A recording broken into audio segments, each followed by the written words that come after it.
Hi friends, welcome to my channel Sravanthi Sarath. నేను ఈరోజు గులాబీ పువ్వులు ఎలా చేయాలో చెప్తున్నాను. ఫస్ట్గా మనం ఒక కప్పు షుగర్కి 3 కప్స్ మైదా తీసుకోవాలి. షుగర్ని గ్రైండ్ చేసుకోవాలి, మిక్సీ పట్టాలి. దాంట్లో ఇలా చేసేసి మిక్సీ పట్టేసి ఇది రెండింటిని యాడ్ చేసేసి ఇట్లా కన్సిస్టెన్సీ ఇలా వచ్చేలాగా చూసుకోవాలి. మనం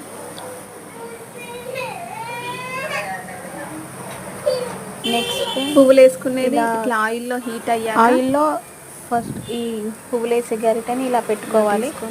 హీట్ అయ్యాక పిండిలో పెట్టేసి గ్యాస్ని సిమ్లో పెట్టాలి.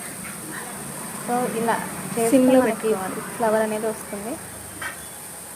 ఇంకో గరిటెతో మనం ఇలా సైడ్కి ఇలా అనుకుంటూ వస్తుంది.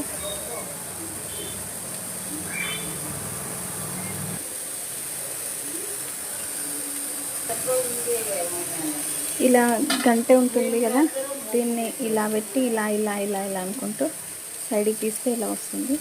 సో ఈ గంటెని మళ్ళీ ఇందులో పెట్టేయాలి.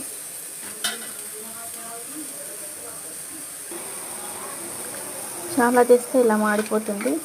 ఈ కలర్లో ఉంటే జారిపోతుంది.